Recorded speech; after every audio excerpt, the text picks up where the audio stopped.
Victoire du Barça 4-0. Non, vous ne rêvez pas. Non, vous ne rêvez pas. Le Barça a gagné 4-0 contre l'Ogre Elche. Oui, et oui, cette grande équipe qui est Elche.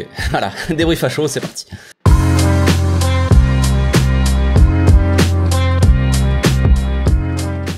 Au passage, n'hésitez pas à vous abonner, liker et commenter. C'est le meilleur moyen de me soutenir et ça fera plaisir à tonton. Un peu d'humour, bah oui, un peu d'humour quand même, on va pas s'en priver, Pour une fois qu'on gagne 4-0, les amis, d'habitude on était un peu habitués à des 1-0, même contre des petites équipes. Je sais que ce n'est que Elche qui sont derniers, tout ça, que c'est 4-0, c'est le minimum, j'ai envie de dire, parce qu'on est censé déjà sortir, enfin rentrer au vestiaire, sortir de cette première mi-temps avec 3 buts, déjà, au lieu de 1. Mais bon, voilà, on va pas non plus faire les fines bouches, on s'est amusé. C'était un match d'entraînement, les amis, voilà, c'était un match complètement d'entraînement. Retour de trêve, retour de vacances, en tongue, tranquillou, on a joué un peu à la baballe, on s'est pas trop foulé, comme tout match d'entraînement, c'était pas très intense, voilà, c'était en totale détente, les joueurs se sont fait plaisir, voilà, les Lewandowski qui claquent un petit doublé, Ferran Torres, Ansu Fati qui marquent leur but, c'était vraiment voilà, on a joué avec nos amis, qui nous ont remis en confiance aussi, qui nous ont permis de retrouver un peu de confiance chez nos attaquants, parce que c'était ça un peu le problème, les derniers matchs, les attaquants marquaient même plus, le Classico, c'était Roberto et Kessie qui marquent, mis à part Rafinha qui claquait un but, voilà, de temps en temps, les deux matchs d'avant le Classico, voilà, sinon c'était triste, quoi, c'était triste, les attaquants avaient du mal, Lewandowski, ça fait longtemps qu'il a pas marqué, Ferran Torres, Ansu Fati, ça faisait longtemps qu'il n'avait pas marqué, et là, c'est la fiesta, là, les amis, là, c'est la fiesta, 4-0, quoi, on va aller faire la fiesta, là, je sais pas. Je vais pas pouvoir dormir, on a gagné 4-0, j'ai l'impression que on est champion du monde, quoi. Enfin bref, trêve de conneries, on va parler un peu sérieusement du match. Xavi, il avait innové pour ce match-là, comme tout match d'entraînement, hein. Tu peux prendre un peu quelques risques, faire des tests en tout cas, hein, avec Eric Garcia qui jouait en 6 en double pivot avec Sergi Roberto. En fait, concrètement, hein, on avait plus ou moins la même animation qu'à d'habitude, c'est-à-dire que Baldé, normalement, qui prend le couloir, qui prend l'aile gauche, là c'était Jordi Alba cette fois-ci. Alonso à la place de Christensen, voilà, on avait plus ou moins une défense à 3 avec un Araujo, donc Marcos Alonso et Koundé à droite. Un double pivot, Eric Garcia qui avait plus un rôle de Busquets à la Busquets, hein, évidemment, et Roberto plus dans le rôle de Frenkie, bien qu'il ne joue pas aussi bas que Frenkie. Frenkie aime bien redescendre vraiment bas, se placer des fois même en tant que quatrième défenseur, tout ça. Là, Roberto, c'était un peu moins le cas, mais il aimait bien se projeter, enfin, c'était un peu son rôle. On sait que Roberto, c'est un joueur de projection aussi, principalement, qu'il aime bien, comme ça, casser des lignes aussi, se déployer ses ailes, frère, prendre son envol. Ouais, je sais, je fais des mimes aussi. Et on avait une attaque, donc, au lieu que ça soit Gavi, par exemple, en faux ailier, voilà, là, c'était Ansu Fati, en ailier inversé, quoi. C'est-à-dire qu'au lieu de coller la ligne, bah, lui, il rentrait dans l'axe, il prenait l'axe et il allait jouer autour de Lewandowski. Et puis, on avait un Gavi qui, dans un rôle que pouvait avoir Pedri quand il était pas blessé, un rôle de milieu offensif, là, qui se projette dans le demi-espace droit entre Ferran Torres et Lewandowski, et voilà, un Ferran Torres qui colle la ligne à l'image de Dembélé, voilà. Donc ça, c'était l'animation, ça a plutôt bien fonctionné, c'était pas fou, hein, je veux dire, on va pas se mentir, les amis, on avait vécu une première mi-temps assez tranquille, hein, même un match principalement assez tranquille, on n'a pas vu beaucoup d'intensité, on n'avait pas vu des joueurs qui se sont dépassés, qui ont fait des trucs de fou et tout ça, mais voilà, est-ce qu'il y avait vraiment besoin de se dépasser, de puiser dans ses réserves, de mettre les titulaires indiscutables pour aller gagner ce match? Visiblement, non. Surtout qu'on gagne 4-0, on aurait très bien pu gagner 7-0, les amis, ça aurait été pareil, et là, ça aurait été la fiesta, là ça aurait été la fiesta, oui. Donc moi, ce que je décide de retenir de ce match-là, c'est que Garcia, il a été plutôt intéressant dans un double pivot avec Roberto, voilà, Roberto, dans sa projection, tout ça, bon, ce n'était qu'Elche, c'est ce que j'avais dit sur Twitter, ce n'est qu'Elche, mais quand même, tu peux te permettre de kiffer un petit peu certaines choses, même si le niveau en face est cataclysmique.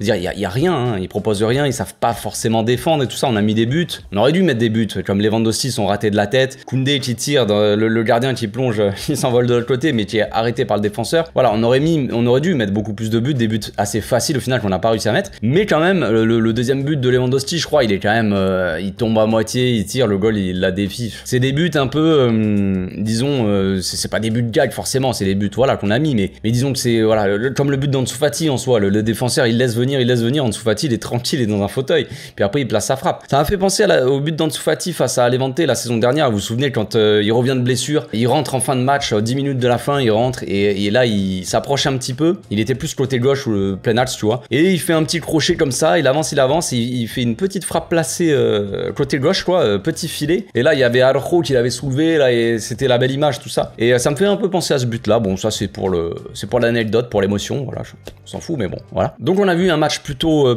facile, hein, de toute façon, comme je l'ai dit, voilà, il faut garder un peu sa force aussi, garder un peu ses meilleurs joueurs aussi. Regardez, Busquets et Kessié qui n'ont pas joué, par exemple, qui n'étaient pas titulaire, et Kessié qui est rentré, bon, Kessié, là, son entrée, elle était quand même assez moyenne, mais bref, Kessié qui n'était pas titulaire, Busquets qui était laissé au repos, Araujo qui est sorti avant la fin aussi, avec un Roberto qui est passé à droite, Koundé dans l'axe, enfin bref, Baldé aussi qui a été laissé au repos, Frenkie, bon, voilà, il était blessé, tout ça, Pedri, Dembélé, Christensen, on connaît, mais voilà, on a pu faire souffler, on a pu faire rentrer des jeunes, évidemment aussi, Pablo Torre qui est rentré à quoi, 15 minutes de la fin, il me semble, 15-20 minutes, je sais plus, et Garrido aussi, Garrido qui faisait son premier match avec la A, qui a pas pu avoir l'occasion vraiment de se montrer, de montrer ses qualités, mais voilà, on s'est permis, on s'est mis dans une position confortable, 4-0, pour pouvoir faire tourner, quoi, en fait. Ça, c'est les derniers matchs contre Almeria, contre des équipes comme ça, où bah, Almeria, on avait carrément perdu. Donc 1-0, tu peux pas te permettre de faire tourner, t'es obligé d'y aller, de puiser dans tes réserves pour aller essayer d'égaliser ou de gagner un match comme ça, 1-0. Là, on n'a pas forcé, et on s'est mis 4-0, on s'est fait plaisir, quoi. Puis après, on donnera tout dans quelques jours face à Madrid. Donc si je dois retenir quelque chose, comme je l'ai dit tout à l'heure, hein, je me perds, je vais dans tous les sens. Mais Eric Garcia en tant que 6 a été plutôt intéressant par son jeu assez simple, son jeu de passe, comme je l'ai dit dans l'avant-match en live, on en a parlé un petit peu du rôle que pouvait avoir Garcia, tout ça. C'est un rôle que tient d'habitude Busquets, c'est-à-dire un jeu simple, tu essaies de fluidifier le jeu par la passe du jeu simple, tu ne prends pas le ballon, tu essaies pas de garder la balle pendant 3 heures, d'essayer c'est pas toi qui vas aller te projeter, tout ça, tu laisses ça à Frenkie ou là en l'occurrence à Roberto, mais tu essaies de fluidifier le jeu, tu joues rapide, la balle elle revient sur toi, tac, tu fais un jeu vers l'avant. Souvent, Eric Garcia, c'était jeu vers l'avant, des passes intéressantes qui pouvaient casser des lignes dans la diagonale, tout ça. C'était un jeu simple, mais intéressant. Après, évidemment, il n'a pas ces automatismes, on va dire, pour le côté placement, on va dire, que peut avoir Busquets. Évidemment, Busquets, c'est un peu son poste. Garcia, c'était la première fois qu'il jouait en 6. Bon, voilà, c'est intéressant. C'est intéressant qu'on le fasse contre Elche, comme ça.